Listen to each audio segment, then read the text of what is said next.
This is the 21st season of Bass Talk Live.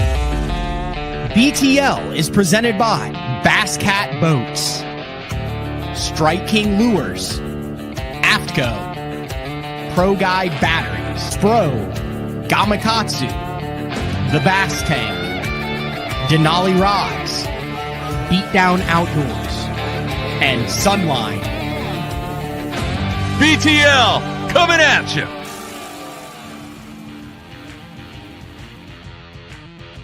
Good morning and welcome to another exciting edition of BTL Bass Talk Live, where we are going to talk about bass fishing. I'm back from a wet and flooded Norfolk Lake in Arkansas. Beautiful part of the country, home of Denali Rods and, of course, Bass Cat Boats. It was really cool when that opened to see Rick Pierce ripping around Lake Norfolk in the Cat.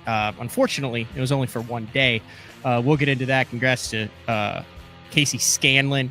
Old school, like straight up Ozark stuff. We'll talk about that in the second half of the show, like spinnerbait, flipping a tube, muddy water, rising water. But the news of the day, well, there's a lot of news of the day. We've got a great show today. We're going to have Justin Lucas on, fresh off of Redcrest on his home pond. He's been there a lot. I know he put a lot of work into it. We're going to talk to him about Redcrest, breaking it down, and then we'll also bring Jody White in from MLF to kind of dissect what some of this means in Redcrest. Dustin Connell winning his third Redcrest out of the 6 Redcrests. Very emotional, made a long run, utilized a number of different current techniques, said he didn't see a single fish on forward-facing sonar before it bit. Wesley Strader made a run at it. Zach Burge finishes in third after a little bit of adversity. Paul Marks in fourth with 43 pounds. Jake Lawrence, Chris Lane, Brent Ayler, David Dudley, Rod Nelson, and Bobby Lane. And we'll get into this a little bit later on, but I thought kind of heading into the final day that it was going to be a battle of the Lane brothers, like a Chris and Bobby Lane. Remember what Bobby did at Redcrest on Grand Lake a couple years ago, and then Chris was coming on strong, but I think the weather kind of played into that at the end. We'll talk about the coverage. We'll talk about all that. I do want to talk about, first off, straight off of the hopper, big news out of Bassmaster. This dropped 2 days ago. Scott Martin withdraws from the Bassmaster Elite Series. Very short and sweet and pointed press release from Bass. Bass officials confirmed that Elite Series angler Scott Martin has voluntarily withdrawn from bass competition for the remainder of 2025. A formal protest was submitted on March 28th concerning Martin. However, he chose to step away from the Elite Series before the Bass investigation process concluded and prior to the administration of an official truth verification exam. Take that for what it's worth. There's an 8.5-minute video that Scott put out on his social media. If you want biased opinions from a lot of people who have just read that press conference or press release and listened to Scott Martin's 8-minute video, a quick YouTube search will satiate your appetite for that content. So I literally don't know anything more than it is at face value. You're talking about one of the icons in the sport, over $3 million in earnings, Forest Wood Cups, Angler of the Year. My experience with Scott Martin, one of the hardest working individuals that I've ever been around. Don't know him very well personally. Always had positive experiences, and I would venture to say that Scott Martin does not do anything rash and not thought out. So I'd expect a lot more content coming from the Scott Martin camp and that YouTube channel and team that he has put together. So it'll be interesting to see what happens with Scott in the next year or two. He said he wasn't done with tournament fishing, but he also wanted to do some things that he enjoyed. That was fun. So that's that on Scott Martin. Let's get right into it. We don't want to keep our guests waiting. I mean, he's almost got like a new look. That's Justin Lucas. He's got a microphone. He's got a trophy room now. I mean, no longer is he perched on the deck of it in his garage with the cell phone. Justin, thanks for jumping on BTL. Hey, good morning. I've done a few interviews in here, but I'm always turned the other way, and the lighting is terrible. So this time I set up a little table facing the window. Hopefully have good lighting for you. No, I mean, I know how much you care about like your facial moisturization routine. Not at all. and facial hair. Not So at that's all. perfect lighting. The full face is shown, very symmetrical, very impressive. But I've got a mic. This was a recommendation off, I believe, the last time I was on your show. One of the viewers said, "Man, you should have a mic." And so I kind of looked into that because I'm like, dude, I do these podcasts fairly often and hopping on with different people. And I'm like, a good mic would actually be cool. So I picked this thing up from Walmart for like $30. Yeah. And Can you go just a little bit closer to your face with the mic? I wonder if that would reduce just I mean, it sounds perfect, but it's just like a little closer? Oh yeah, that's better. That reduces the How's echo. that? Just to. Oh yeah, that's the deal. Is that good? All right. Yeah, the hardest thing is learning how to talk into one of the fuzzy mics because you don't want to get like too close to it, but then if you get further away, you can't really hear. Yeah, there's like a sweet spot. That's a quality mic right there, dude. Yeah, that's the road. But I mean, it's also like how I make my living, right? It's clearly not on the water after another sub 100th place finish in the Bassmaster Open on Lake Norfolk. But you killed it last week, huh? I did. Me. So I posted on my thing. I said solidly inside the top 200, which I think some people did not get the sarcasm in that. But hey, dude, I know you put in a lot of effort for Redcrest. I wanted to get you on. This is kind of the day where a lot of the guys who finish in the top are traveling, doing media stuff. I would imagine that group was probably partied pretty hard last night. I knew this was your neck of the woods. I'd already lined up the first interview with you had you won Redcrest, which did not come to fruition. But just kind of break down this whole past week on Guntersville. It seems like you guys went through 2 phases of fish and 3 seasons in 6 days. Is that a fair assessment? That's about right. Yeah, that's what it felt like. You can say I put in a lot of time out there, but it's like, I mean, I live in the town of Guntersville, so I really don't have anywhere else, it doesn't make sense to leave Guntersville ever to go fishing anywhere else, really, unless I have to. So when I do get free time, I spend it out here on the lake. And I've spent a lot of springs out there over the past 10 years. And I just really feel, obviously I would love to do it over. Huge congrats to Dustin. I would have never gone up there, would have never thought that this tournament would have been one up there. Generally speaking, the biggest population of fish to win a multiple day event is anywhere from North Saudi down to Browns Creek. And that's kind of the zone. And so what him and Wesley did up the river, like I go up there for fun in the winter and go smallmouth fishing and, just to get away from the bottom end of the lake for fun. But I never would have thought that what they did was possible up there. So big congrats to Dustin and well done to Wesley as well. I mean, very, very deserving finish for him. And an incredible angler. And it was really cool, dude. I think this might have been the first top 10 we've had in professional bass fishing in a while that there was like only one 20-year-old in there. So I'd like Jody, he's our facts guy coming up later. We can get an average age, but nice job to Paul Marks Jr. But man, when you looked at that group, it was just some, I hate calling Dustin Connell old school because obviously he's great with forward facing, but he was around before forward facing and he won events before forward facing. So the dude is incredible. He took forward facing to another level, and then to watch him win basically without it was really cool this week. You're talking about making that run. It was a 70-mile run one way to the Nickajack Dam. So he was basically, what did you guys have, a 15-minute ride around or takeoff deal? 30 minutes. So he was losing. He was losing a half hour, probably a half hour, a little bit longer on that final day with the weather up there. How many guys do you think went up there and looked at that, or was it only the first and second place guys? Like you said, it never crossed your mind. Do you think a lot of guys did that, or I know one other guy that went up there in practice, but that might have been it. There might have been only 3 guys. And Wesley, I've known Wesley a long time. I've talked to him over the years. I know that he's always liked that upper end of Guntersville. I've talked to him about some stuff a long time ago and some of the areas he's fished up there that I'm like, yeah, no one really goes there, And so I didn't really expect him to go there this week. I just kind of felt like everybody else, everybody would be between Browns and North Saudi because that's where it was going to go down.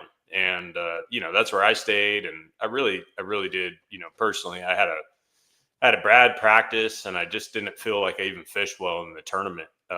Just too many things running through my head, man. It's like, I was literally out there thinking I'd rather be on Lake Murray right now where I don't know nearly as much. And I'm just fishing the conditions and don't have an idea of where to go.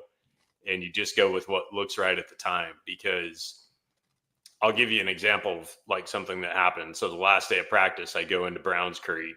I know this area where Bobby was is notorious for like lots of beds, tons of beds. It's got a great bottom. It's got great grass.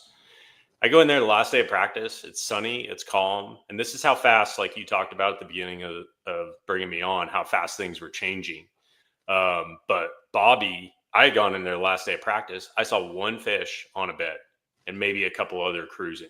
And I'm just wow. Man, it should be going down. Like this is the juice. This is the area. It should be going down. Browns Creek's a big creek and it takes a while to get to the back. Like if you're going to run back there, you're kind of committed for a little bit. So after seeing that, checking it on day 1 in practice, checking it on day 3, and them still not really being there good enough, I'm just like, that's not the deal. It's not the deal. It's not going to happen back here this week.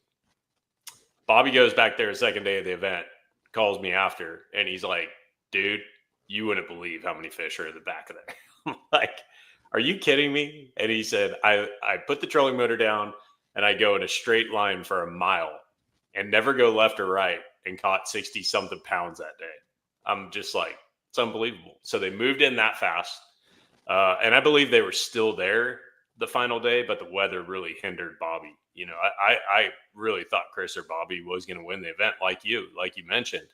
But this weather just lined up perfectly right into Dustin and Wesley's hands, really, and I told my brother, he's in town right now. And I told him as we were driving to church in Huntsville yesterday morning, I was like, dude, he's like, who's going to win? And I'm like, honestly, I mean, I'm pulling for Chris and Bob because I stay with them and they're like family to me now. But I was like, it's going to be really hard to beat Connell or Strader today. Mm-hmm. I knew that was coming, and if most people that fish around here and know those circumstances, when people are sight fishing and looking at blind spots and everything's visual, and then you get dealt with those conditions that they were dealt with yesterday, you could almost see the writing on the wall that it was going to be a Connell Strader beat down.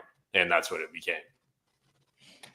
One of the coolest things that I saw, and I'll talk about this a little bit, was I thought the coverage. So I wasn't able to watch the classic coverage, which I didn't opine on the classic coverage because I was in the expo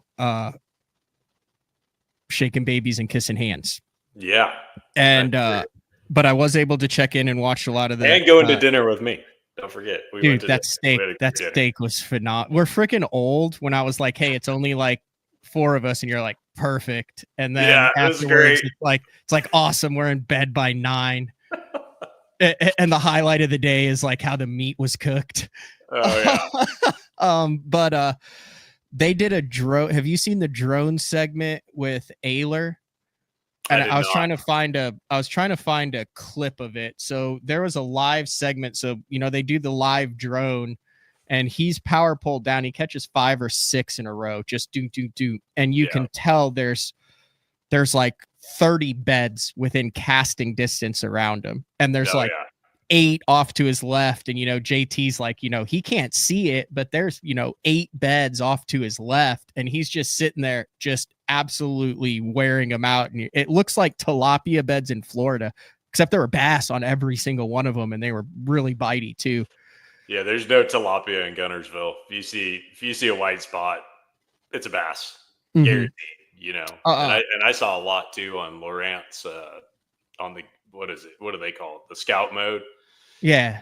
I saw several beds, with that newest update from Lawrence. I saw a bunch of beds, 5-6 feet. That's how I was fishing over in Seabold. A bunch of beds down in 5-6 feet of water. Every time you see a little donut on the scout mode, you throw over there and catch one. So I just didn't see enough donuts.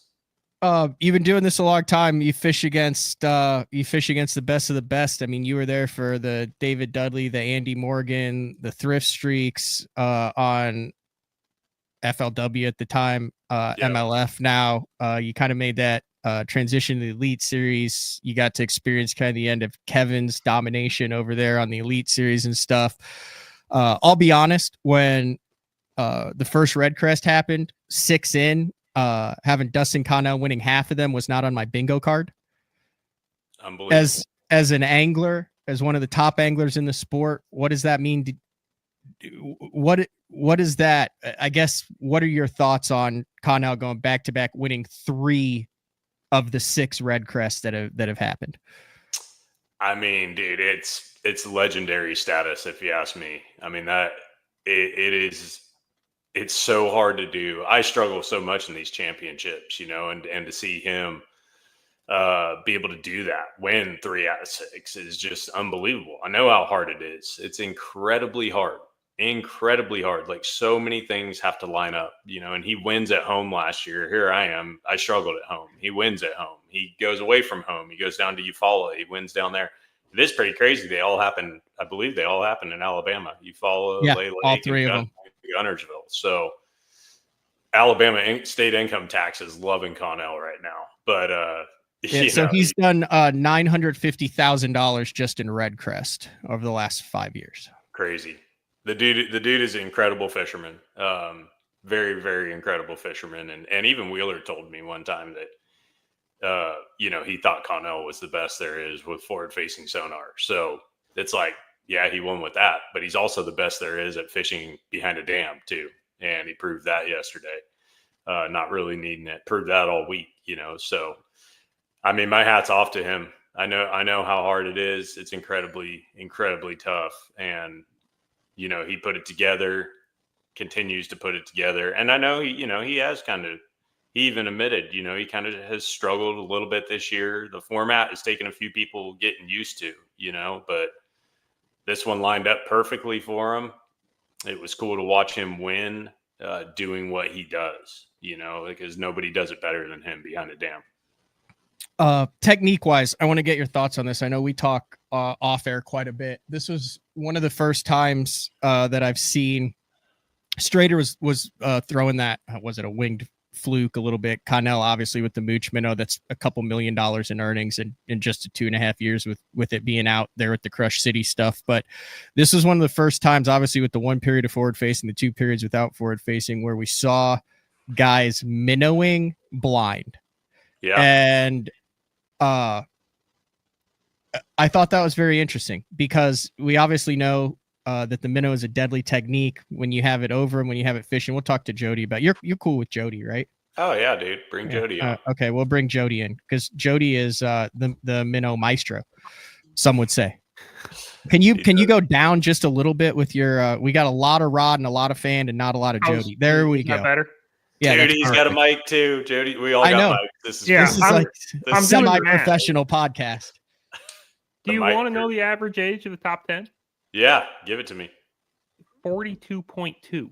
Wow. Those are ancient. Oh my gosh. Yeah. There were a bunch of sore knees and backs after that championship round.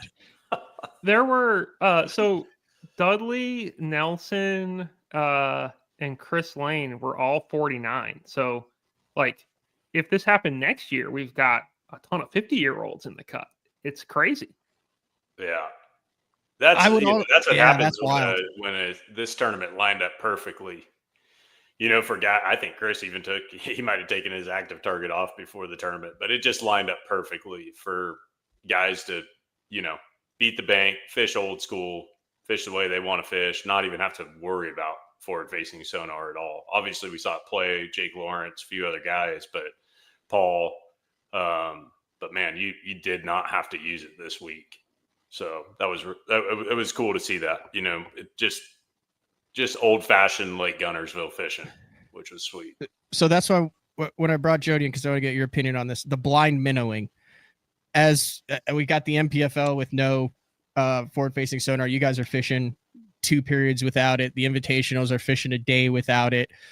do you feel that as we evolve in this day and age that blind minnowing is it just sounds so stupid. Oh, blind minnowing, fluke on a jig head, whatever you want to call it, is going to become a viable option? Like, am I blind, but like no one threw the jig head minnow before not no one. Very few people did, in the way where you're rolling it and shaking it and basically just casting and retrieving it. But it seems like it's kind of a thing now, as guys who have the utmost confidence in it over the past 3 years and see how the fish react to it are realizing, hey, I can cast this out. And yeah, the efficiency isn't there, but when you're fishing not as efficient without the forward facing sonar, it's still one of the most efficient baits to get bites and cover water. Am I way off on base on that? Or have you guys kind of noticed that?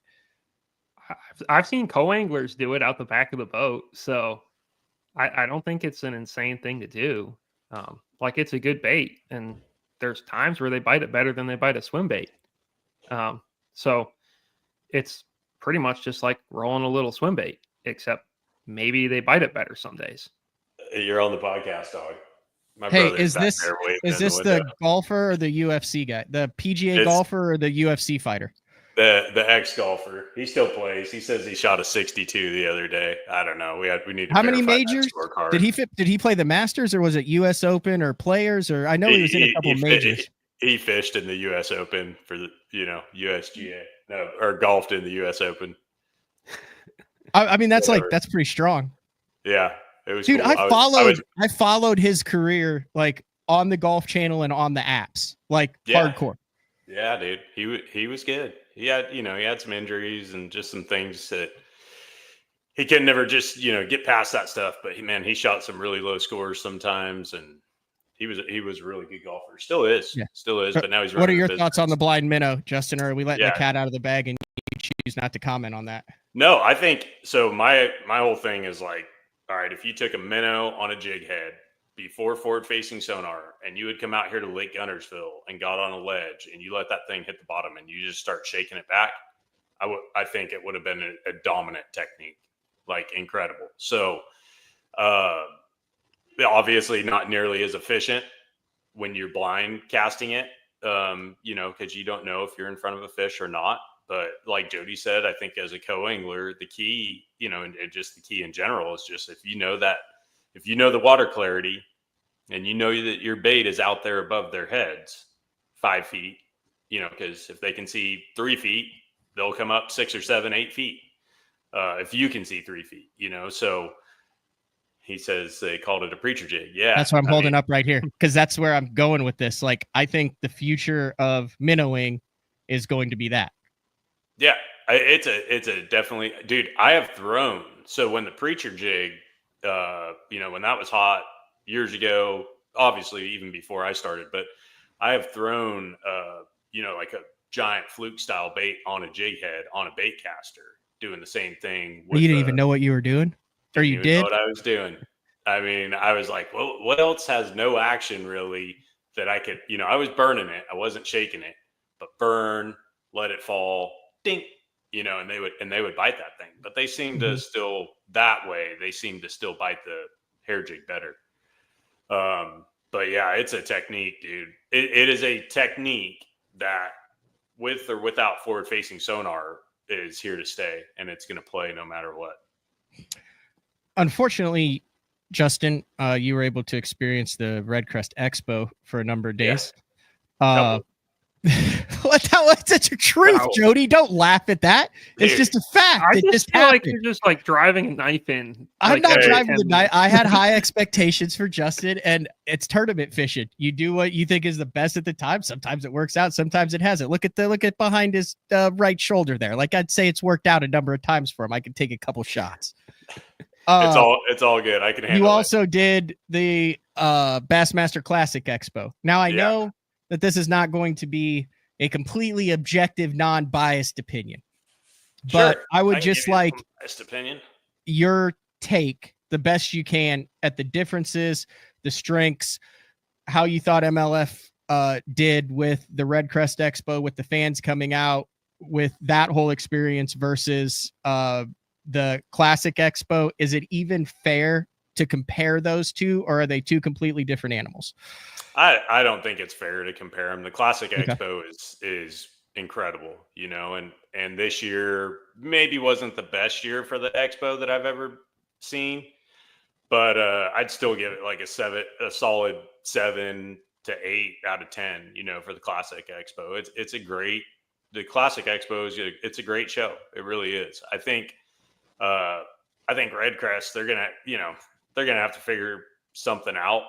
It might be sustained. I was really worried about Huntsville, to be honest with you, living here and just knowing the city and stuff. I was like, man, I don't know if this is going to be like, I was thinking it was going to be really bad, but it actually was above my expectations. And I think part of that too is it's not the Bassmaster Classic Expo.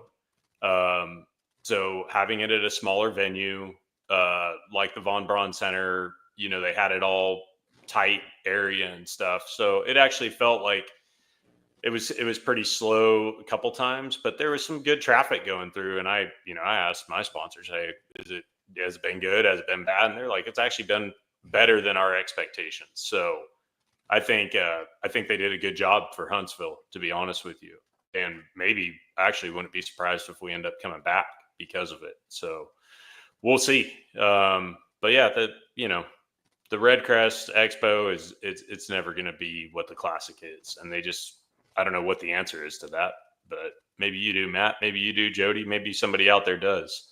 But it was a good tournament. I think the coverage was really good. I think MLF is doing a really good job with the coverage right now. And I think people really like the format, and I know the anglers are really liking the format. It's a lot of fun.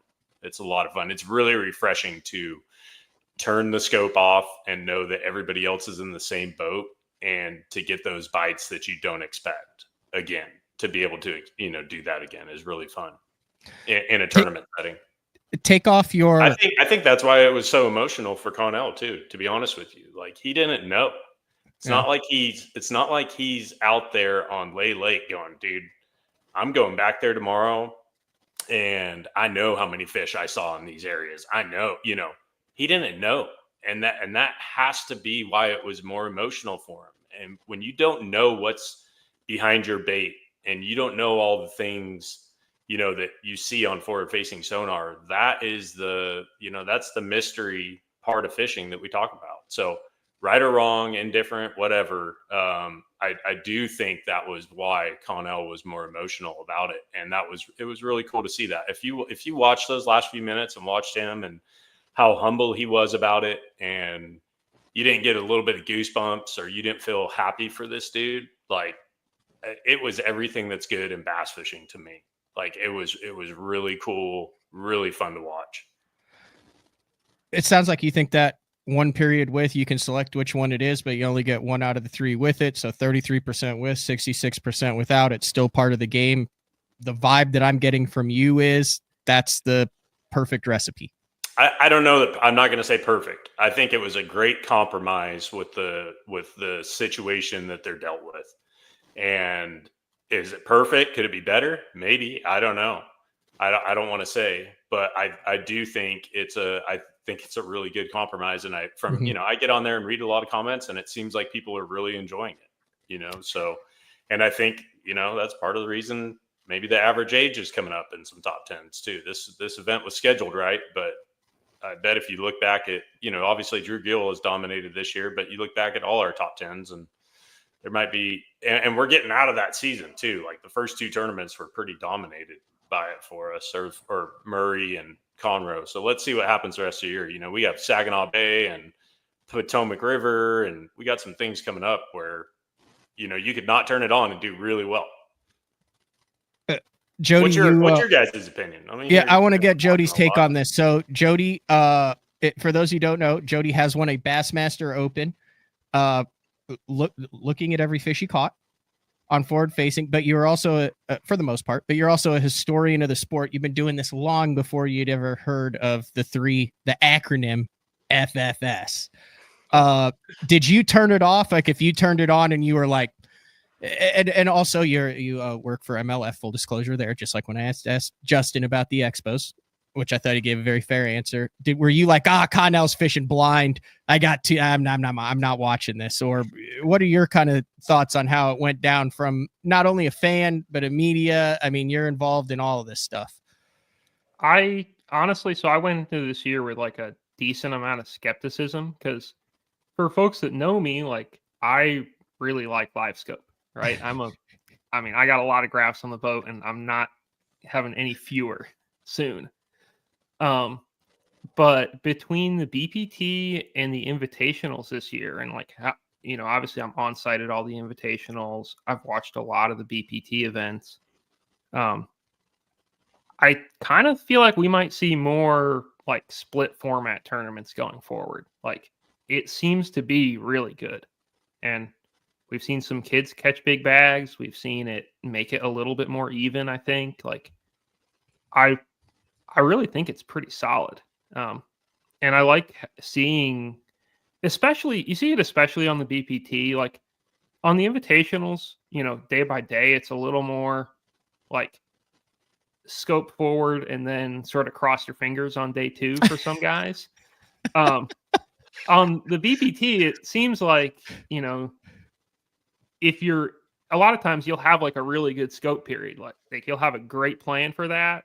And then maybe by the end of the tournament, you've dialed in something, pretty solid in your casting periods. So like, I think it's pretty good. And I kind of like the variety, to be honest. I think it's interesting too. I really like how, and this is how I didn't know how it was going to work, because you add one more element into it already on a bunch of weird rules that seem to change a lot, is the little red icon that tells you what period they were using it in and then who didn't use it at all. So like in the championship round, Chris and Bobby, I don't know if they had like a brotherly pact, but neither of them turned it on. Like they didn't use it. We're not going to turn it on. There was no chance. I'm telling you, I don't even think Chris had it on the boat. I think he took it off.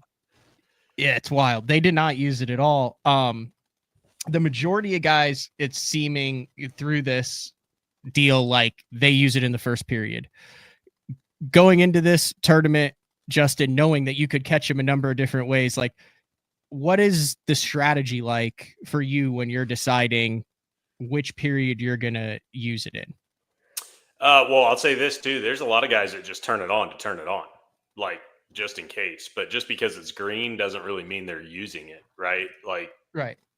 So if you did how many fish were actually caught on forward-facing sonar yesterday versus not, it's going to be a lot more not than probably with it.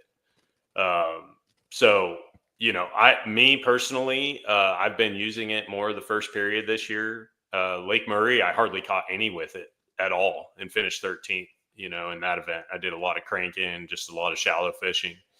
But the only thing I'll say about it, so I was skeptical too. I was just a little bit worried because MLF has made so many changes, right? Is this going to work? If it would be gimmicky. I thought there was a potential this thing could be gimmicky. Yeah, I felt that way too. But after the first event, I had some people calling me and they're like, dude, that was legit. And now that people understand the red, green, gray dot, and the strategy behind it, watching the anglers talk about it, when they're going to use it, all that, it's really fun.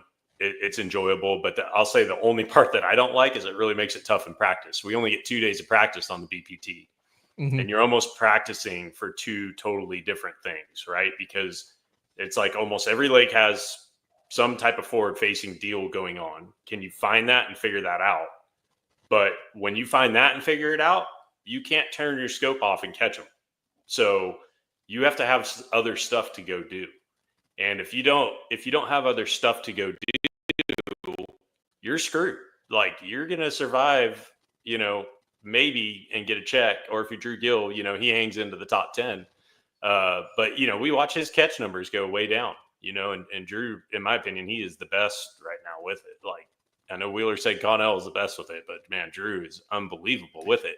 And you watch his catch numbers when he has to turn it off and it goes down. So, I think it's going to make Drew a better fisherman all around. And I think in a couple years, the dude is going to be even better than he is right now. That's what I think. Well, yeah, he's 22 right now. He I know, he's better still get a little better. puppy, I mean, dude. Still a little dude's the baby. guy. He hopefully didn't peak in high school. Have we put?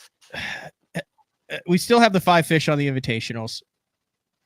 We've toyed with 5 fish versus every fish counts on the BPT. It seems like the format is working good. I like the 4 days with that. I mean, it seems a little bit more congruent this year. Have we put the 5 fish versus every fish to rest, or do you think there's still some room to be toyed with? Like Jody, you cover the 5 fish. Justin, you fish the 5 and the every fish. I'm just spitballing here. I know it's another rule. I know it's different, but like, bass started out at 15 and went to 12 and 7 and 5 now. And like the crappie world just went from 7 to 5. Is there like somewhere in a BPT world where like maybe a 10 fish total to where you're still rewarding numbers, but you're also maximizing, say, a guy who catches a 7 or 8 pounder on the first day? Like, your thoughts on that, Justin?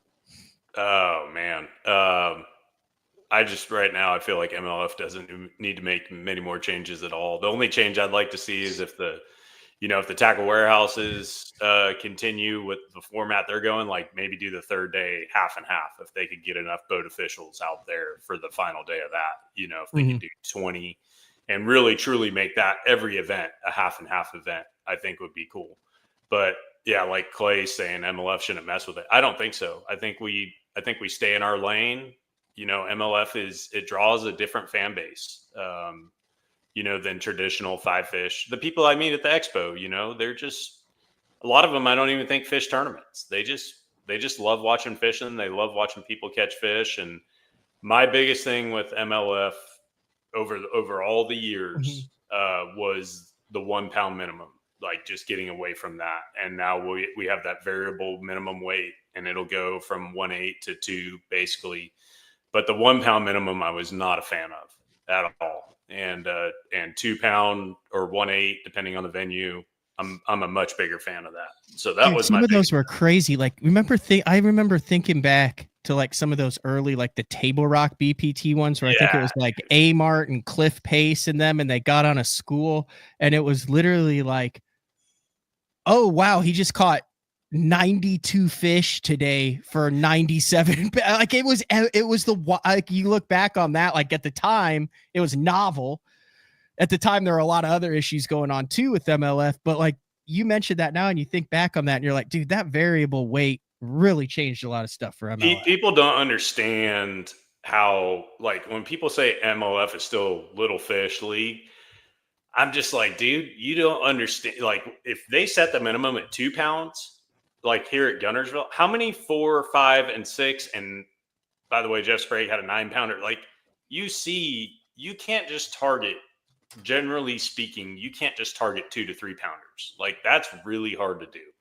And you don't see a whole lot of guys at the top that are just catching 2 and 3 pounders. Like, it's just not, or 2 forwards. Like, they'll be in there and they'll be in the bag, but those dudes are going to have a 4.5 and a 5, and all this stuff with it. And I led the heavy hitters total points last year, which is your biggest fish from each event.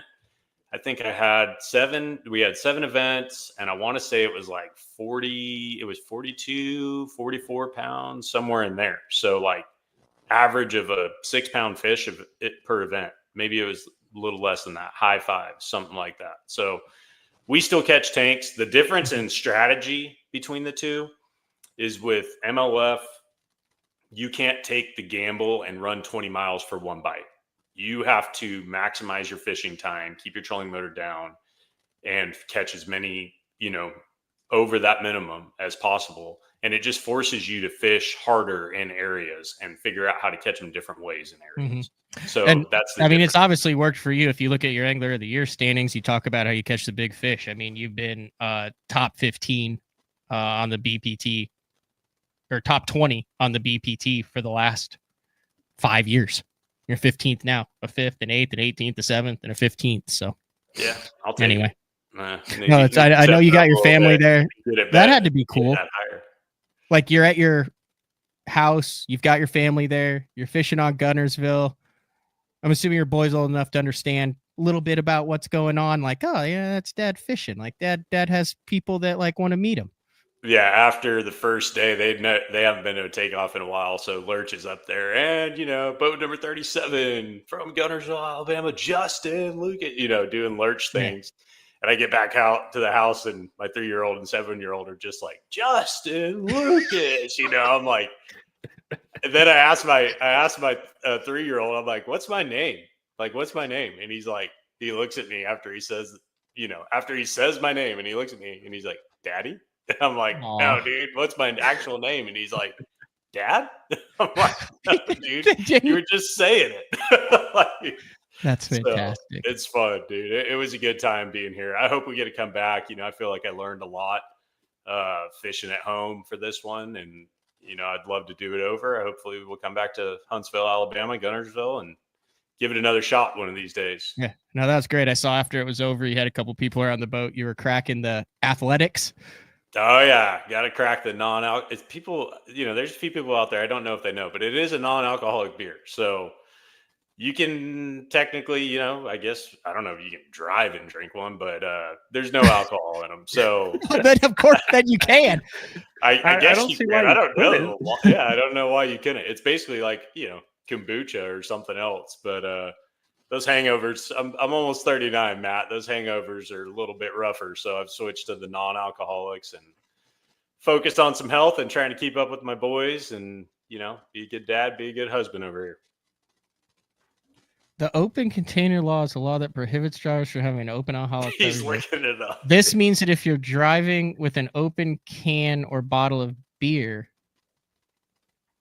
even if it's non-alcoholic, you're breaking the law. Oh, I don't know. Have either of you guys gotten on this Chat GPT deal? Like, I still Google it, and then I was listening to some other podcasts that were like, hey, you're 40 or older if you're still Googling things. Apparently, you do the Chat GPT. You can ask it literally anything. Like, everyone has the same level of intelligence now with Chat GPT. I will occasionally, and then I will almost always double check it. And I have found it is not correct a high enough percentage of the time for me to rely on it exclusively. Okay. I've messed with it a little bit. I thought it was, I asked it, I was like showing my wife, I'm like, look at this. Like, how do you prepare for a tournament on Lake Gunnersville? And Chat GPT's talking about North Saudi Creek, Browns Creek, Seabold, fishing shallow grass flats. I'm like, oh, this is It takes ridiculous. every single thing that's like audio and video that's ever been for that time that you give it its parameters, and in It's 1/10 of a second it goes zoom, and then it puts it into a digestible format for you. It's wild.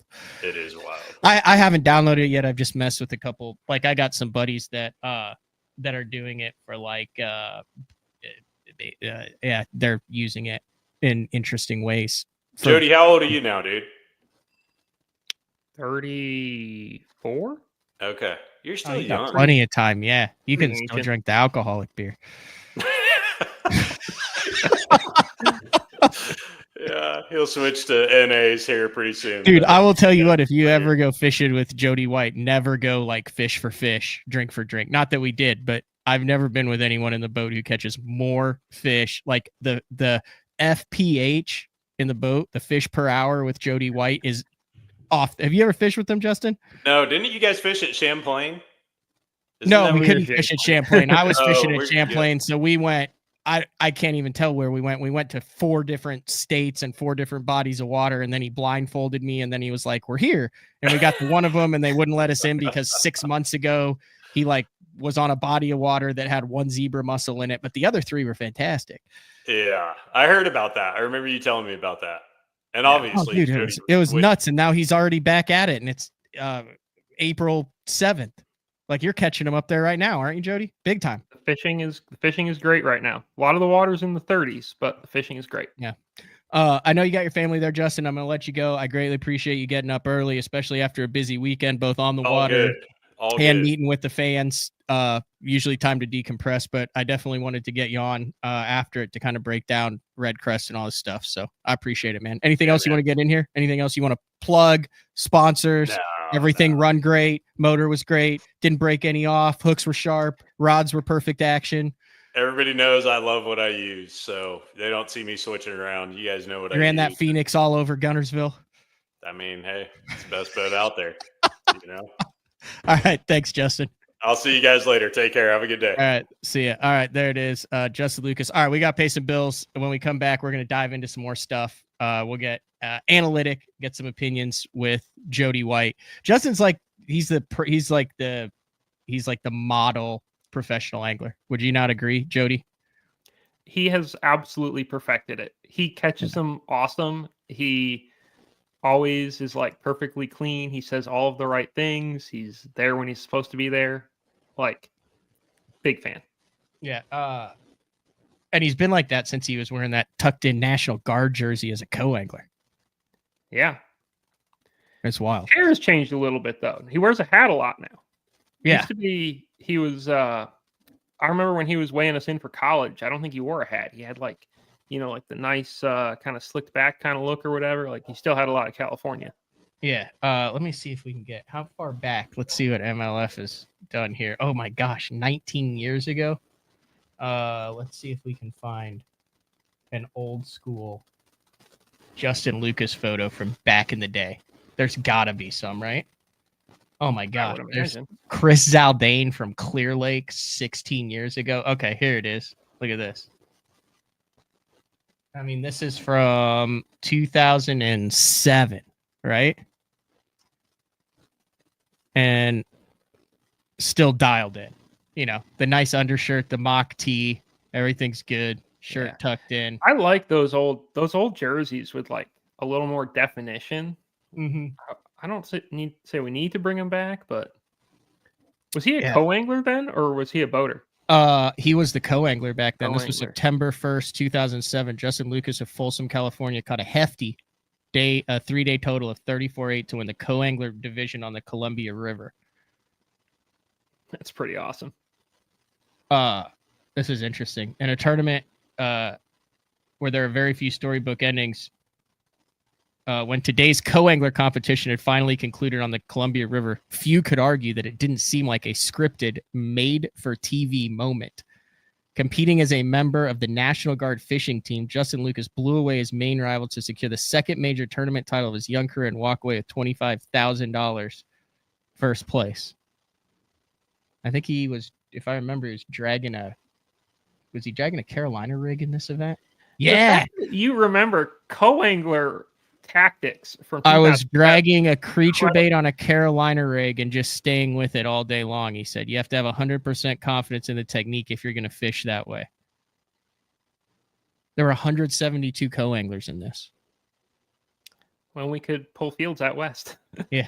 The good old days. All right, we'll take a break. When we come back, who knows what we're going to dive into, but it'll be with Jody White. We'll be back right after this BTL on a Monday, April 7th.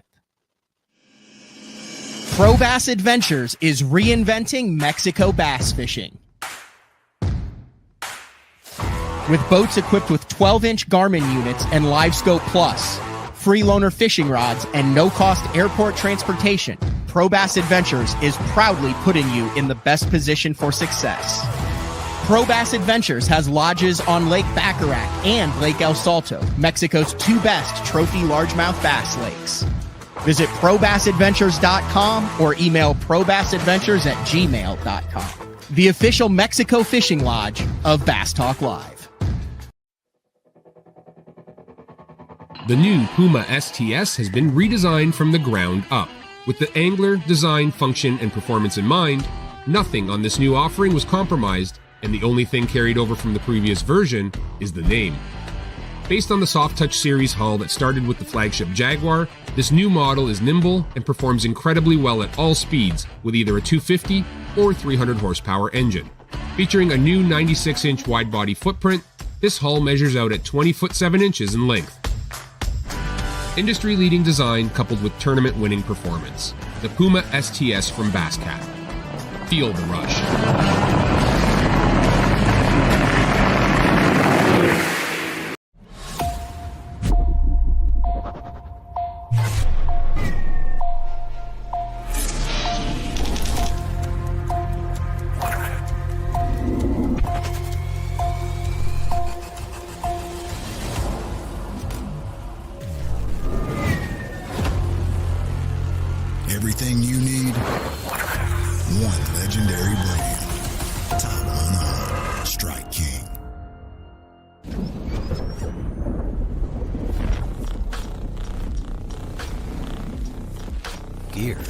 that just plain works. Cast after cast after cast.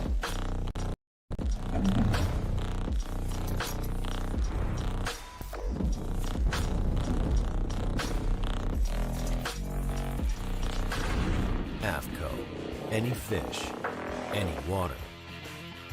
All right, welcome back. BTL on a Monday, and before we jump back into it, we got over 350 people watching live. I have a challenge for each one of you. As you know, if you listen to BTL for like the last 3 months, I always talk about, I can rattle it off. Listen to this, Jody. The Dick Hiley St. Jude Bass Classic, which has raised over $7 million for St. Jude, $800,000 last year, $1.1 million the year before. The teams raise money, and then your takeoff number is based on how much money you raise for the team, but then it all goes to St. Jude. But if you're in the top 10, your takeoff number stays the same. So everyone tries to raise the amount of money so they feel good about themselves, but then you're locked into a top 10 the first week of May on the Mississippi River, which is a massive advantage, some would say. Anyway, for like the 5th year in a row, we're teaming up with ATS Printing in St. Jude for the Bass Fishing Saves Lives t-shirt. Saw a lot of them at the Bassmaster Classic. It's a high quality t-shirt. What happens is they open up the store for 2 weeks. You have the opportunity to purchase a Bass Fishing Saves Lives t-shirt. 100% of the proceeds then go to St. Jude through that Dick Hiley St. Jude Bass Classic Invitational. Obviously, a lot more meaning with it, with what Miles Berghoff and his family have been through the past year. Just roomed with Miles last week, and they just had Riley scans all clear right now. So they lived at St. Jude for 7 months. So here's a challenge. Here is the very outdated Bass Talk Live website. But I mean, it's like up to date. See, like there you are right there. You can get on there. You can watch the show. Anyway, at the top is Shop BTL. The link is also in the description of the YouTube description of the show. You click on it. This is open through the 19th. Today is the 7th of April. So it is only open for like another week, basically another week. There's some BTL stuff down here. I know guys have asked about hats, basic t-shirts, all that stuff. That's not for the St. Jude, but you can add that if you want it. Here it is right here. St. Jude fundraiser. BTL supports St. Jude. This is the t-shirt design that we have this year. Multiple different colors. Like I said, 100% of the proceeds go to St. Jude Children's Hospital based out of Memphis. I've been there. We've sold a couple hundred of these each year and greatly appreciate it from the BTL family. So go click on that link, make your purchases. Great for the family, friends, for yourself, and could not appreciate it anymore. So there's my ploy for the day, Jody White. I did buy one of those shirts. I got one last year. Are they too. Describe the fit and feel of that cotton, Jody? It is luxurious. It is moisture wicking. It makes me fish better. It is a great. Did you feel better about yourself after you purchased it? Well, obviously. Yeah, good conversation starter. Yeah, it's a great after tournament shirt too. Like, maybe you fish in a sun shirt or whatever, and then when it's trophy time, you bust out the BTL. It's fantastic. Now, I will say this year's shirt doesn't have spot lock, and I'm not sure that I like that, to be honest. It doesn't have what? It doesn't look like the trolling motor has spot lock. And that's dangerous. I fish up north. I got to be able to, lock down in the middle of the ocean here. But otherwise, I think it's perfect. That looks like an old Tour Pro 112, an old Motor Guide, doesn't it? Which I have that head on there. Does that look like an old Motor Guide head on there? Oh yeah. It's that or a Fortrex for sure, right? Yeah, it is definitely an older design since there's a co-angler in the back. Or unless they're in a team tournament there. Wow. What? He could be fishing a Toyota. Look here. Or VFL. I thought I had this on the screen. Let's zoom in. That's as much as it goes. 500. That's definitely the old Motor Guide. It's a good looking shirt though. Or no, it could be the Fortrex. It looks a little too squat right there for the Fortrex. That's a Fortrex, isn't it? there's the motor guides, like they have a little more of that, like, or the Minn Kotas have like more of a bend on the bracket, I feel like, and the bracket of the motor guide is like really low profile. Yeah, I know. I agree. I remember that it would sometimes get stuck. It could be a Maxim. Yeah. That's super possible. Interesting. Anyway, that's definitely a carbureted motor on the back of that thing. That looks to me like a Ranger. I would believe that for sure. That looks like a Ranger with a... Does that look like a Merc, or do those things on the back look like the old Series 2 Yammies? I feel like it could kind of be either one, and I haven't seen... Actually, I have seen old Yamahas and old Mercs pretty recently, but... Clay's saying that is without a doubt an 01 Ranger. Not a 2000 Ranger? I don't know. Now, I will say that... Or an 02? The guy on the front of it, he says it's a 97 Johnson. The guy on the front of this, now hear me out on this, that is without a doubt Brandon Cobb. Okay. Does that he's got the stance. Is that not Brandon Cobb on the front of that boat? It really looks right. It does. He's got the stance, the hat feels right. Yeah. And then the guy on the back, to me, doesn't look like anyone. It's kind of actually a weird blob. But the guy on the front is without a doubt.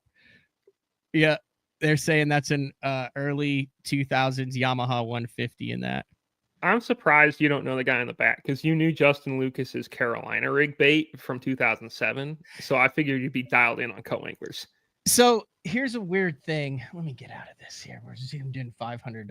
But here's what you guys can do. You can purchase that shirt using the link in the bio. And if you don't want a shirt, like if you're not into the shirt, you can donate directly to St. Jude. That link is also down there.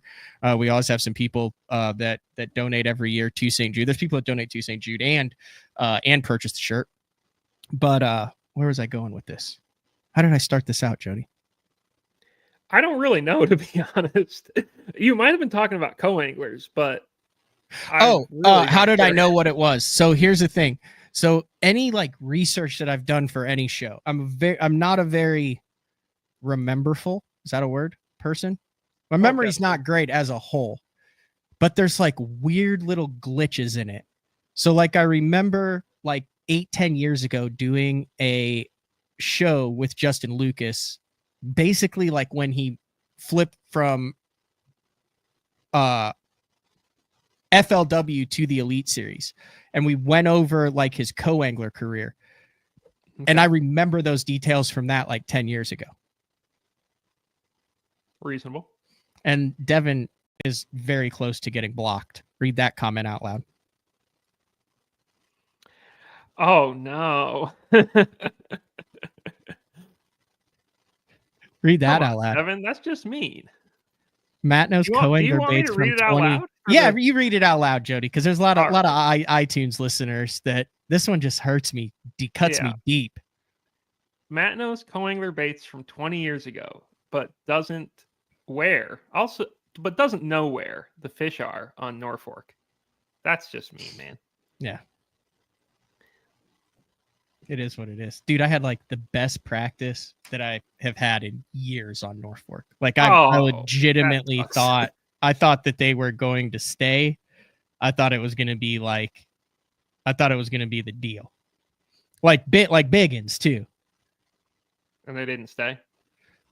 So I roll in, I had a good boat draw. I mean, it was the first time in you had a good boat draw? So it was the first time in 9 tournaments that I was above 142. First time in 9. I'm not joking.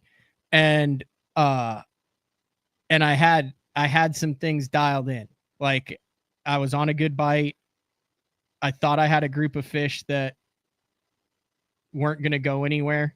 I mean, we're talking like, for Norfolk, that's a freaking 4-pounder right there. That's a big fish. And then this is like on the same pattern, same deal. That's a 3.5-pound smallmouth.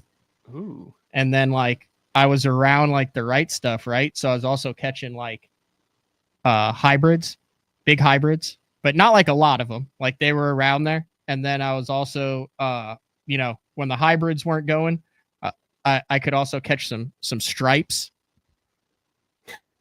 This is the ideal tournament for you. You've got every species of fish. When the stripes weren't going, like kind of in that same area, there were megalodon 2.5 pound crappie.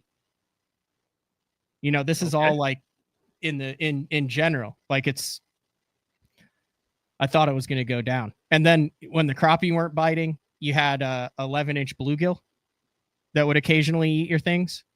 So I was like around life, right? Like, I mean, it wasn't like Kentucky Lake where I was like, oh, there's 7 fish and they're all on one bar. Like, anyway, it just didn't work out. So, have you ever seen this happen? That was my question. This is where I'm leading to this. God, I need to get back on track. So I roll in.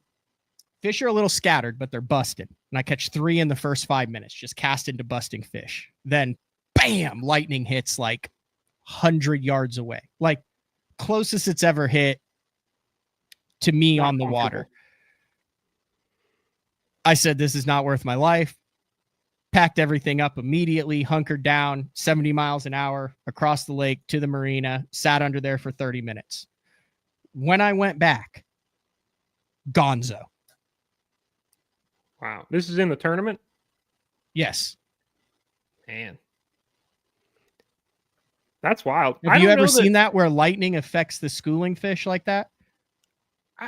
I feel like I don't give it a chance to. Usually it's lightning and I'm like, well, cool, I'm gone.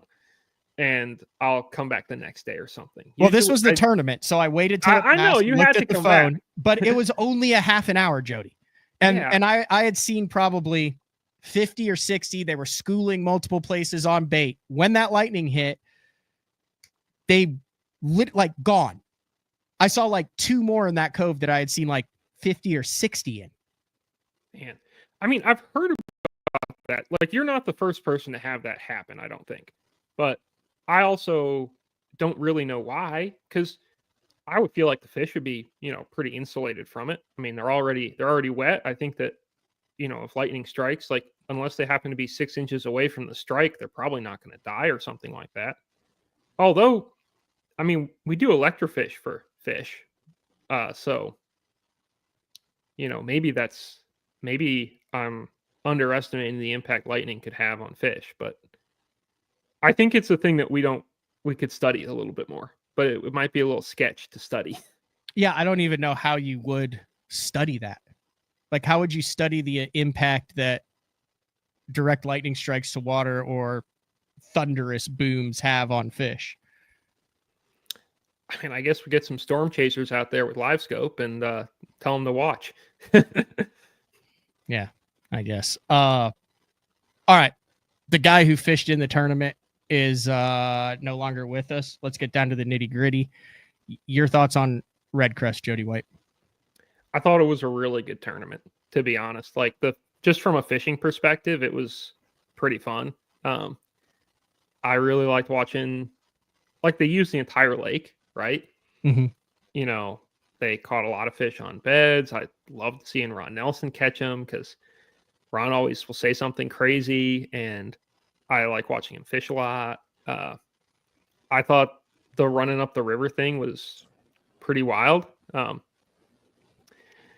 I know, Connell and Wesley were not the only guys who checked that in practice. I know at least one other guy did, and like he told me, he's like, it might get one up there. And I think when you saw the way the final day was setting up from a weather standpoint, like, I think it turned out that, it was a perfect storm, right, for that dam deal to play. But also, I mean, honestly, even if it'd been like calm and sunny, Connell was catching them like really, really good. He probably wouldn't have won if it was like calm and sunny and beautiful, but if the weather had been like medium, I think it would have been a really close race, probably between, the dam guys and the lake guys, which was pretty impressive. A couple guys mentioned in this, Cam Gobe and Mark Edwards. I didn't I mean, when was the last time that both smallmouth and spotted bass played in an April tournament on Gunnersville? An I would April say probably tournament. never. That's what I'm saying. Like we've Yeah. seen, who was the dude at Gunnersville a while ago who was like leading it? Was he making that long run? He was like some local dude who had like mid-20s bags of smallmouth. Yeah. So Do you know who I'm talking about? I do. It was in the wintertime Toyota, right? In February. Yeah. I can't. He was going the. So I can't. I feel bad not being able to remember his name. But he was going the other direction. It might have been Brewer something. But he was. Oh, so he was going the other way. Yeah, he locked out and he was fishing the Gunnersville Dam, like from the other side.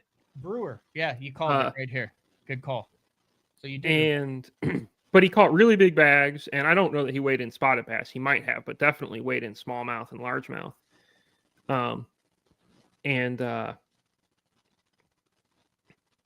Yeah. But in February, 28.5 of smallmouth. Nathan Brewer. Yeah, you have that dialed in. Look at those things. Those look like freaking Thousand Island smallies. Dude, I've never done it, but I would really like to fish like a Tennessee River tail race for smallmouth, like when it's good. I feel like you have to do that with someone who knows what they're doing, though, because I've been up there and covered tournaments before, and I'm like, I don't understand how these guys. Like, I understand there's current breaks, there's specific things, there's all that, but I feel like that's overwhelming to me. The tail race situation with my just experience. Have you ever done the tail race thing ever? I fished it a little bit below the Kentucky Lake Dam when I used to live in Kentucky on the Tennessee River, but it was never very good. And I was also super not dialed in, and that's pretty much it. You know, I've seen it in action, but I agree. I think it's really, really specific. Like you have like.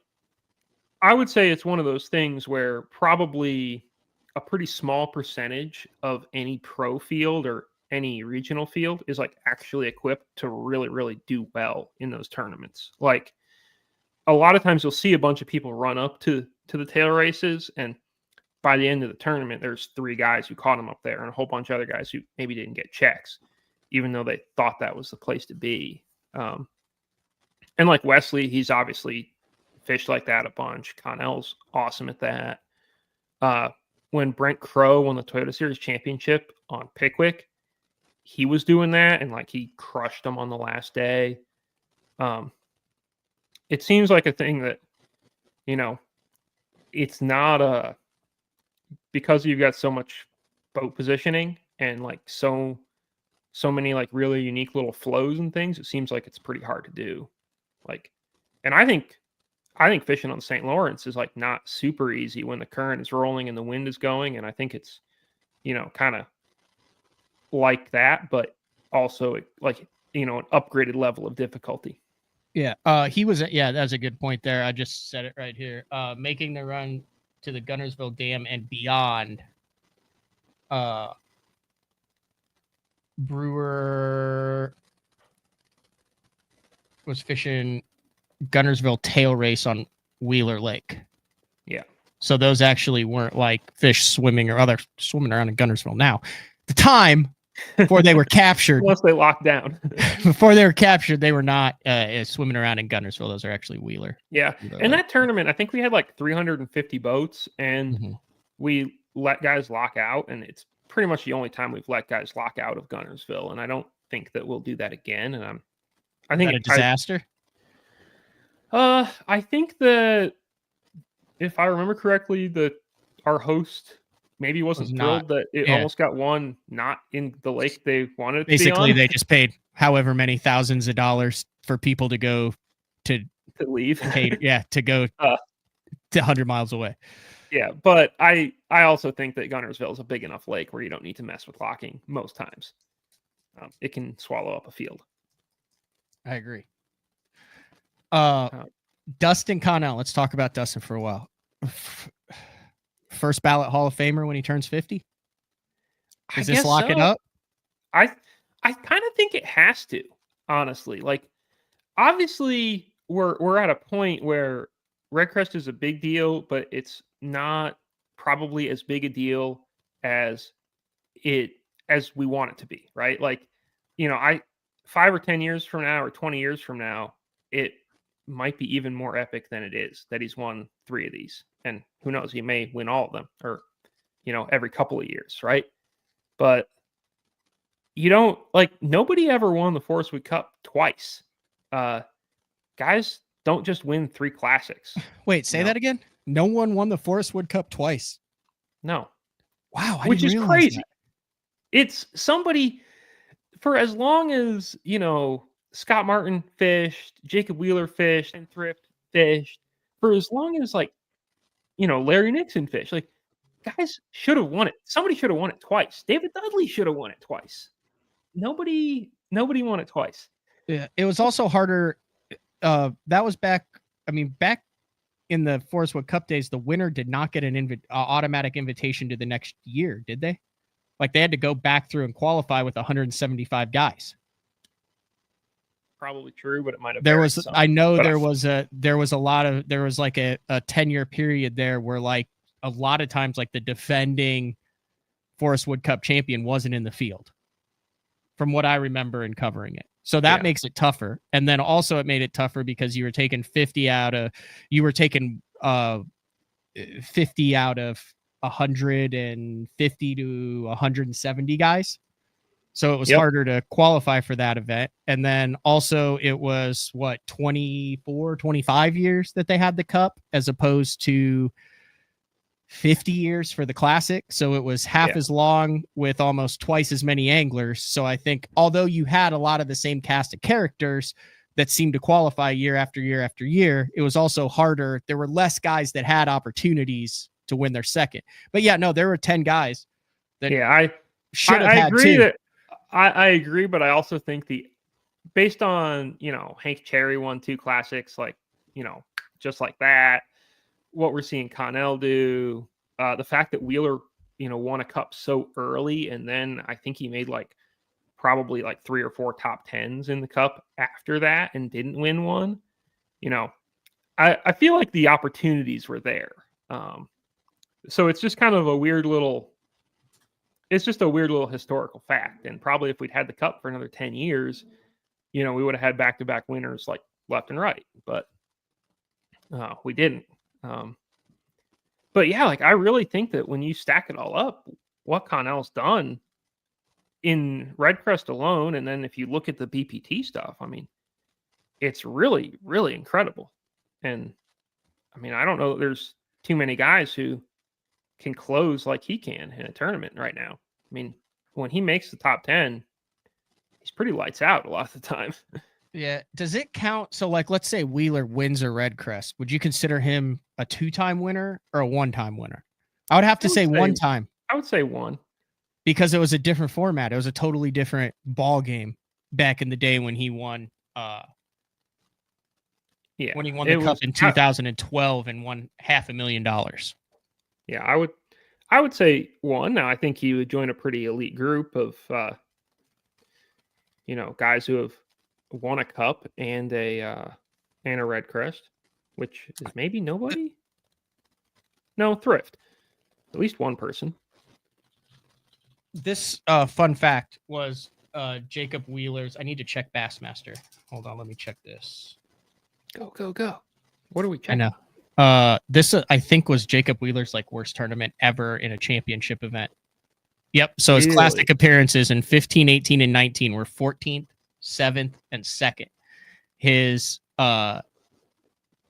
Forrest Wood Cup finishes from 11 to 16 were 12th, 1st, 2nd, 10th, 4th, and 7th.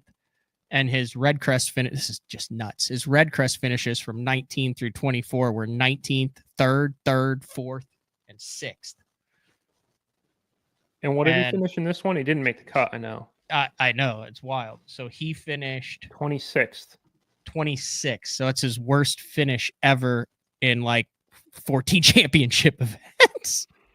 It's so amazing to me how almost every discussion, almost every discussion you have about like who's good at fishing, you Mhm. end up with, oh my God, Jacob Wheeler is so good. Is like the end result, like 3/4 of the time when you're like going through it, because it's it definitely is rough that these guys have to fish against him.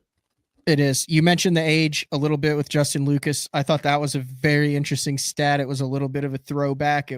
I thought it was compelling drama heading into the final day with, as Bobby Lane calls him, Pinto. Chris, I don't Yeah, no, which like, do we know the origin of that nickname? no, is it one that you think Chris is like, don't call me Pinto? So when Bobby's on like a different boat on live, he always calls him Pinto, or is it like a term of endearment? I don't know. But I hear like that's the only person who I hear. Yeah, it would call be Chris weird. Like, you're Pinto. not like, if you, yeah, no one else calls him that. But I thought you're right. I mean, it was wild. It was like a throwback tournament from 10 to 15 years ago, especially, and we haven't talked about this. You've got one of the OG wacky rig guys doing OG wacky rig stuff. I mean, it was vintage 2010 through 2015 David Dudley. Yep. I mean, it couldn't get any more vintage David Dudley than it got with him with the wacky rig. I thought that was badass to watch, Jody. Dude, it was great. I remember I've watched him wacky rig at Champlain before and crush him. And then he had one tournament at Chickamauga, which I think Cox ended up winning the tournament, and Dudley was in the top 10, like smoking him on a wacky rig. And I love watching him fish that thing, because one, he's pretty fun to watch fish, and then he also like he's a little more aggressive with the wacky rig, I feel like, than some other people. You know, a little bit more of a hook set, a little bit bigger hook, like fishes maybe a little faster. But do you know what he actually uses, like off the top of your head? I don't know the hook. Right now he's using like literally a worm that he makes him. Well, he doesn't make it. It's like called like Dudley's Wacky, which I haven't used. It's kind of bulbous on both ends. It's from Perfection. And he's always used maybe a 1/0 or a 2/0, like a straight shank hook, not a traditional wacky rig hook. Yep.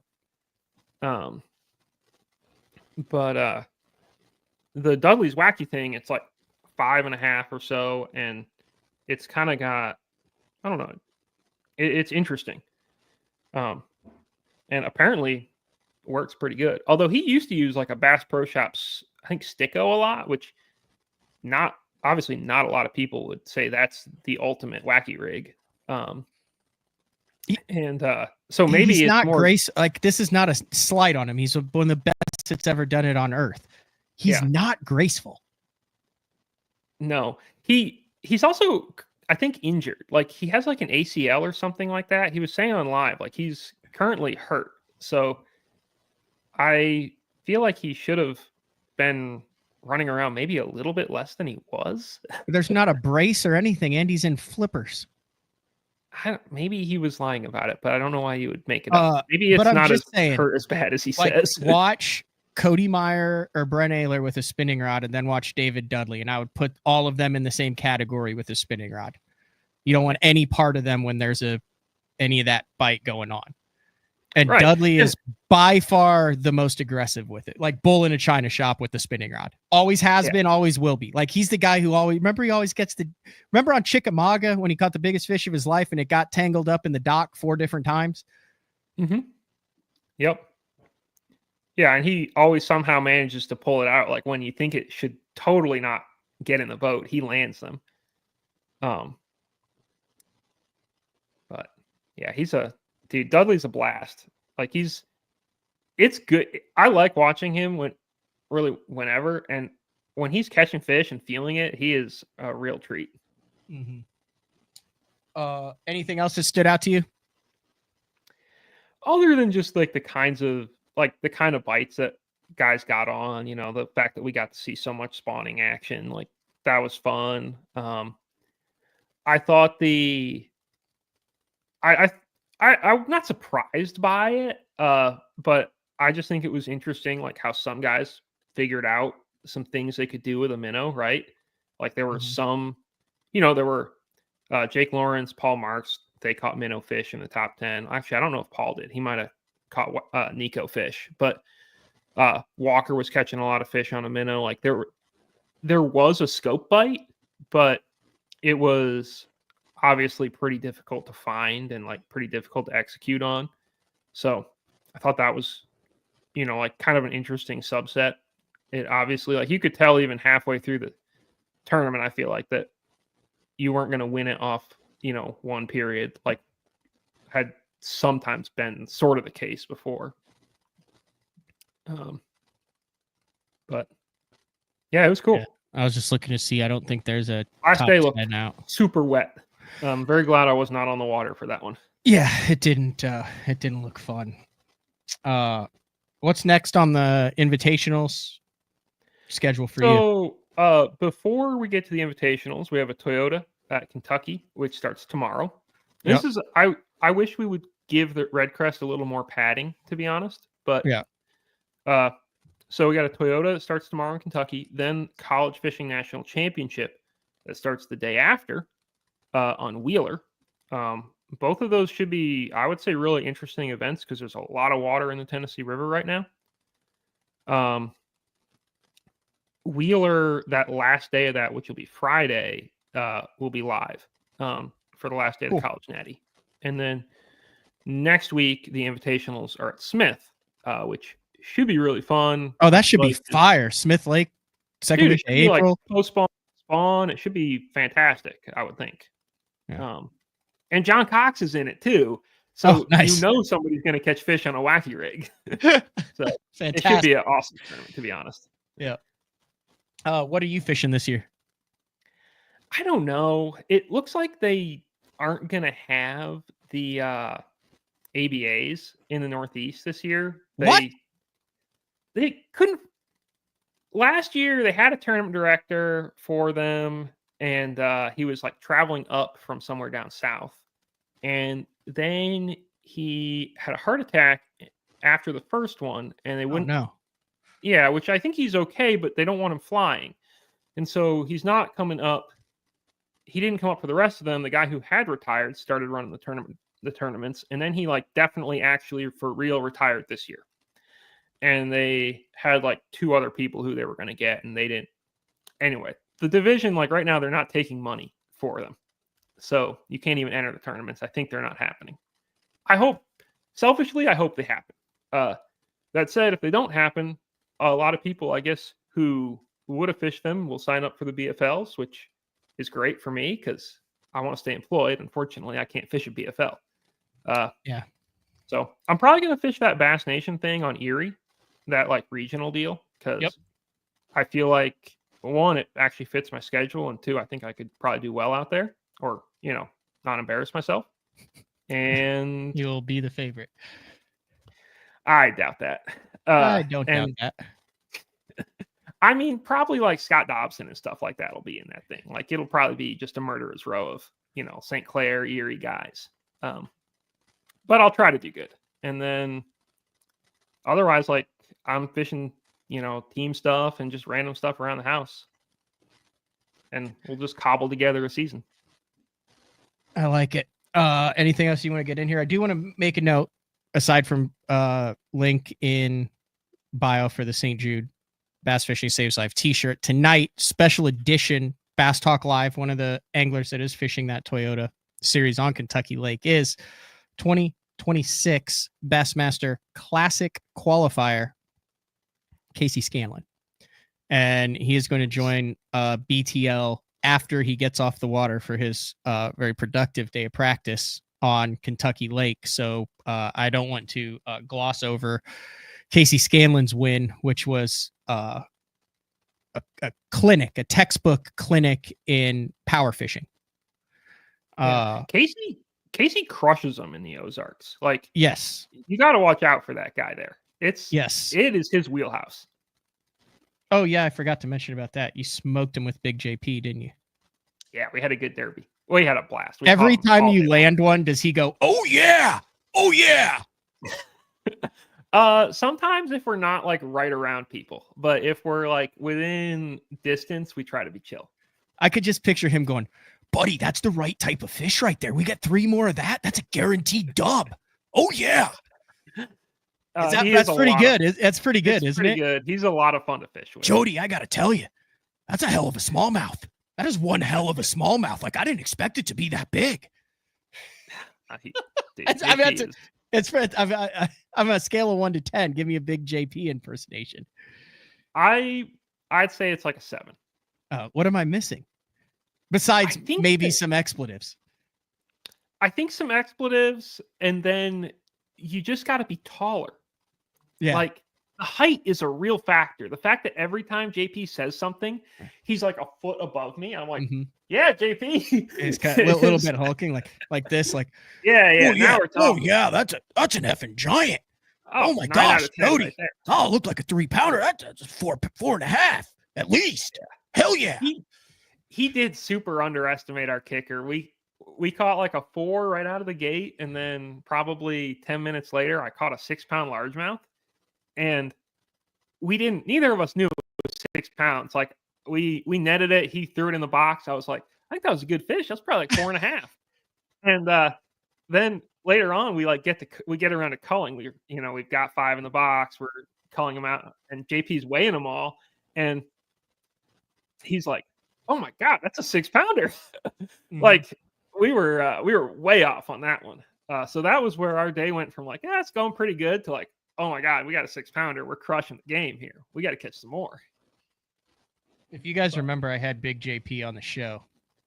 Yeah, go back and do it. I did a guide day with him last year. If you want an hour of Big JP. Yeah. I think he's probably still got some openings for this summer. And, but his first trips I think are like this weekend on the St. Lawrence. Wow. Have you ever thought about guiding, Jody? I have considered it. I don't like teaching people how to fish. I don't have the level of patience, I think, to be a good guide. And I like catching fish too much myself. I could picture you out there being like, no, that's not right. Yeah, like I think reel in and try again. Like do better, man. I just don't think I'd be a great guide. When I fished with you, did I drive you nuts? No, because like you did everything right, and also we were like all chill. Like it wasn't okay. It wasn't like I had a paycheck on the line. I'm like, oh, you don't catch it, whatever. I'll catch it next cast, or we'll go on to the next. That could be your guide slogan. I don't like people. I mean, look, Jody White. It's not Northeast wrong, guided. okay? I don't like people. I like a select group of people, and I roll. I try to be as nice as I possibly can much of the time, but there are lots of times when I like fishing alone. So how are all the animals doing? The animals are doing splendid. We've got some lambs, more on the way. Everything's been shorn. Are you a shorer? I'm not a shearer. No. No, it's a pretty specialized skill. And I've never tried to. Is there like a professional shearers? Yeah, like that's what they do. They come around like because you guys have you and your mom, or your mom primarily has basically like guys have JDM tackle shops. She has a we've got JDM sheep. You have JDM sheep, so like they make the wool and it's all organic and they literally come from the farm, and then she dyes it herself, and then knitters and crocheters from literally around the world either come to the farm or order it online. Basically, it's like buying a 110, right? Jerkbait. Like, you're getting like top-notch wool. Yeah, you're getting top-tier stuff. wingandaprayerfarm.com. Yeah. No, it's cool. Like, seriously, check it out. But these sheep are like, they don't exist everywhere. Yeah, and honestly, like, we do have a lot of stuff that it may not be for you, but there may be someone in your life that it is absolutely perfect for. There's a lot of stuff on that. But there are people who like they shear professionally. They will go farm to farm, and usually you shear twice a year, once in the spring and once in the fall. And so, that you'll book them and they'll be there all day and they'll shear every sheep, and then the next day they'll be at a different farm. And there's usually like, if you're good at it, you'll have an area that you work basically, and you can make a living off of it. It's freaking cool. It's worth checking out. And then the llamas are doing good. The geese are doing good. Yeah, we're all good. I can see 2 alpacas from here. Oh, alpacas, not llamas. Wait, no, you have guard llamas and llamas then too. you have llamas and alpacas. Yeah, we have both. What was the name of the one that always kept an eye on me? Like never let me out of his sight. He was one of the newer guard llamas, I think. But he was very wary of me. Like he would even be like hanging out, but I would always see out of the corner of his eye. He was always like stalking.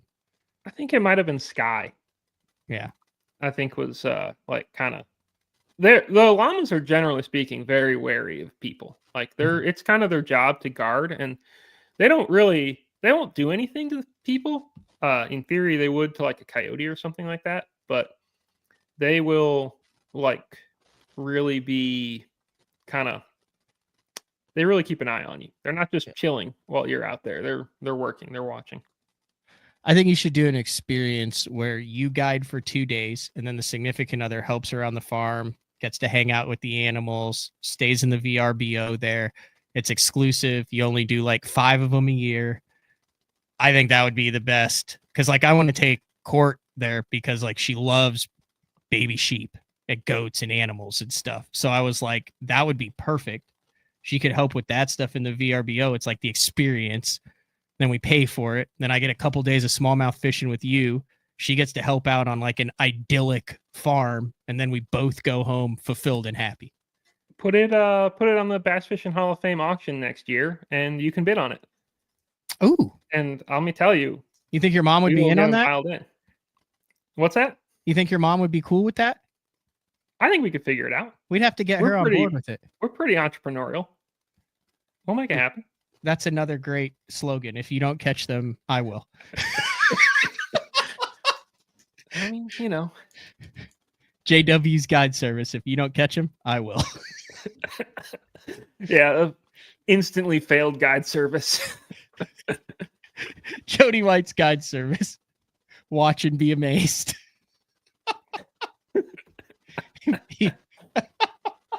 You got to see it. You got to come here in October when it's watch good, and learn. It's even better than the summer. Oh yeah. What, they group up? Yeah. And the big ones eat more. Like that water temp starts to drop a little bit and the whole lake just comes alive. It's amazing. Matt Ellis with a great point. Matt, Stefan also pointed out, he's like, hey, have you noticed the trend in younger anglers? They're all shaggy.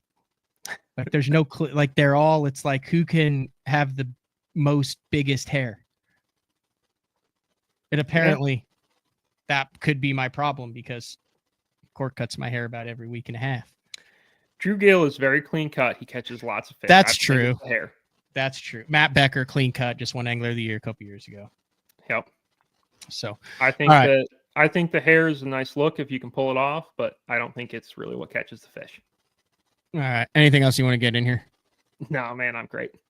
Dude, I appreciate it. Always love your input, your experience, and your analysis. You going fishing today?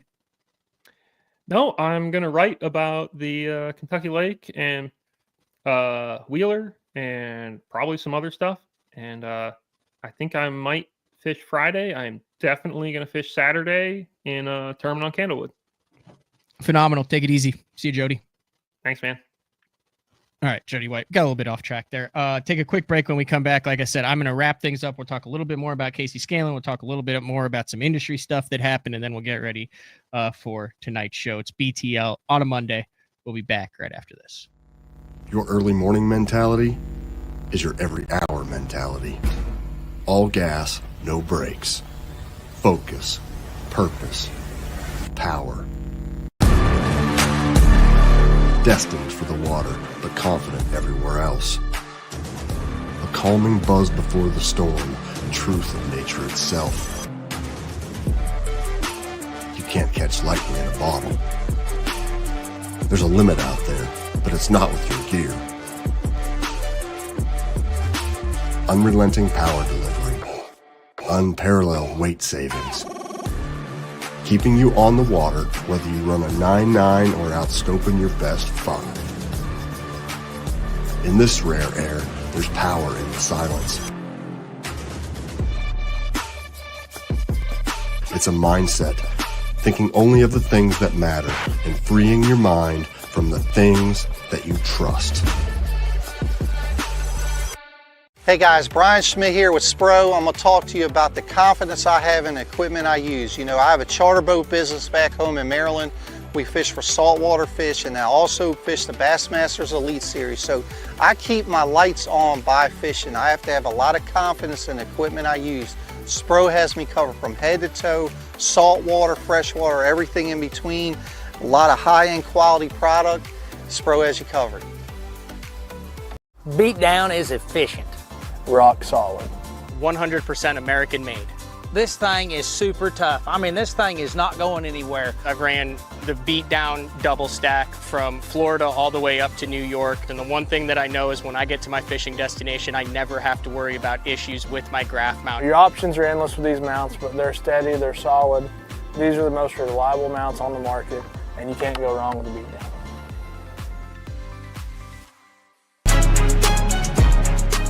When you're ready to hit the water, Denali Fishing has you covered.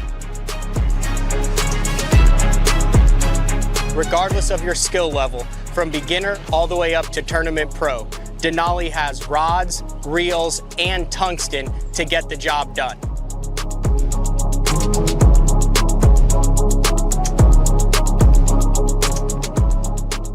Check them out at denalifishing.com. This is Gamakatsu's new Nano Alpha line of hooks. If it looks familiar, that's because they are. It's the same shapes and sizes in the round bend and the EWG and in the new Horizon head that you know and love from Gamakatsu, but there are a couple new features with this Nano Alpha, which is this little green label that you see on the packaging. First off, 2 times faster hook penetration. That's because of the Nano Alpha smooth coating on it, and also it is 4 times more corrosion resistant. Check it out, Nano Alpha. I've been using Sunline Shooter for the majority of my career. Millions of dollars made, lots of bass caught, and the gnarly, gnarly stuff. If you need a abrasion resistant, tough fishing line for the really, really mean stuff, Sunline Shooter is for you.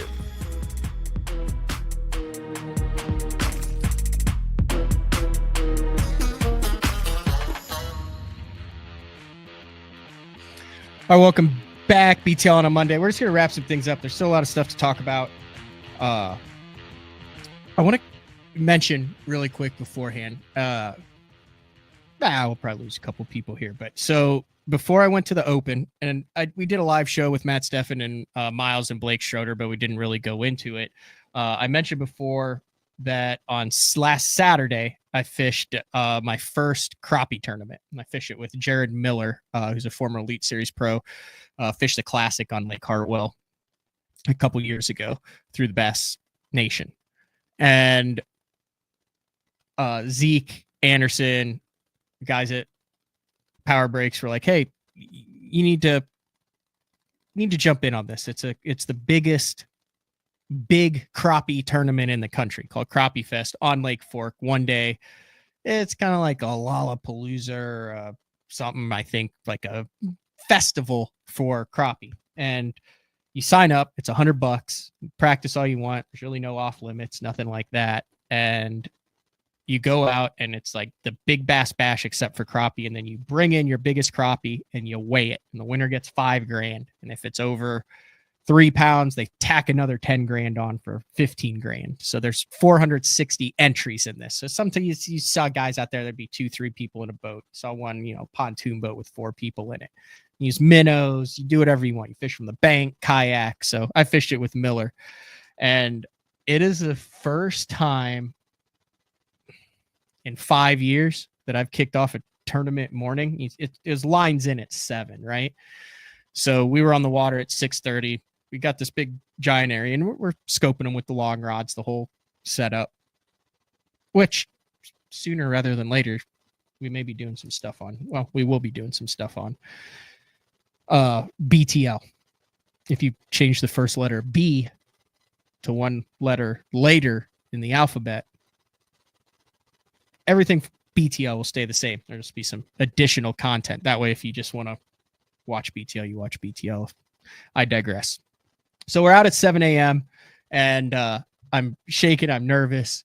And like 30 minutes in, I catch it said 239 to 240 on my scale, which is a big crappie. But I'm thinking Lake Fork, I'll probably cash a check, get my money back. Come to find out, we come in and there are 300 people in line and there's thousands of people there. It's like an expo with food, all sorts of crazy stuff. We did not expect this. And we wait in line for an hour and we get out there. I end up having a 245 crappie worth $1,500, 2.45 pounds, and finish 5th out of 460. So I've officially made more money crappie fishing this year than I have in bass tournaments, which is both cool and depressing at the same time. But I really liked it. Miller, even though we were in the same boat, we agreed to split whatever we'd win. He ended up catching like a 218 or a 2.19. He finished in the 30s. They paid out the top 40. So he won money on that. I got a plaque. It's been a while since I've been able to put a new plaque on the wall. It says Crappie Fest on it, 5th place. Super excited to get that in the studio in my one crappie. I should probably quit while I'm ahead, but now I'm hooked.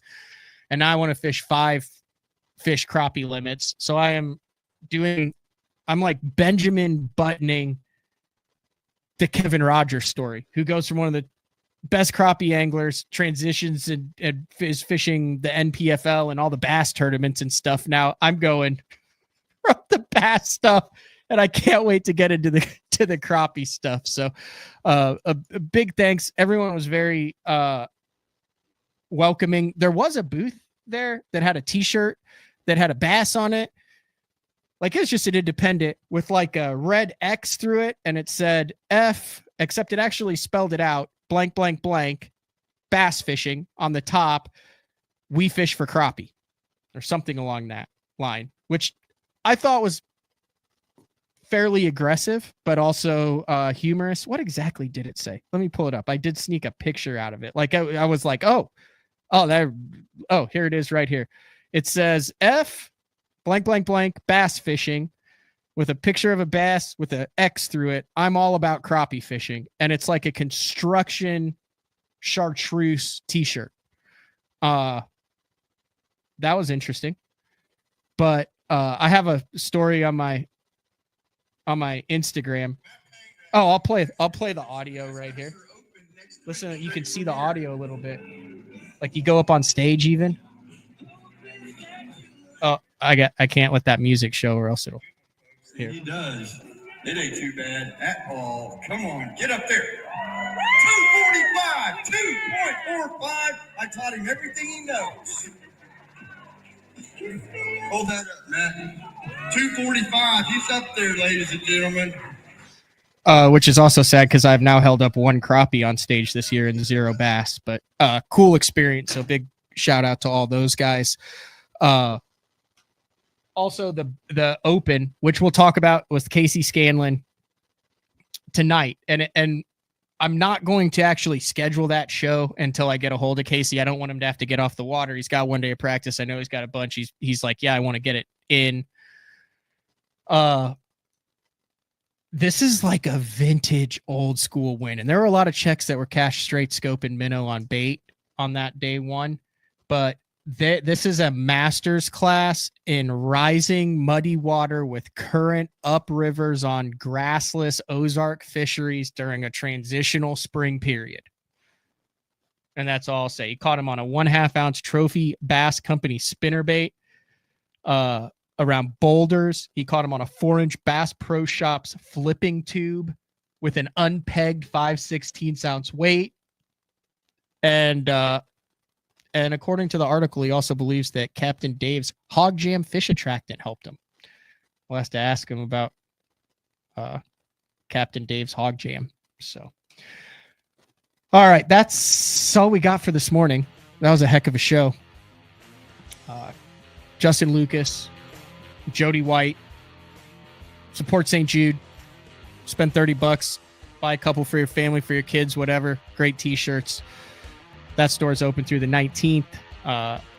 Subscribe, follow BTL on YouTube. That way the notification comes through when I have a new show planned. So you guys, if you want to jump back on and listen to Casey Scanlon tonight. That's all I got for today. We'll talk to everyone later. See ya.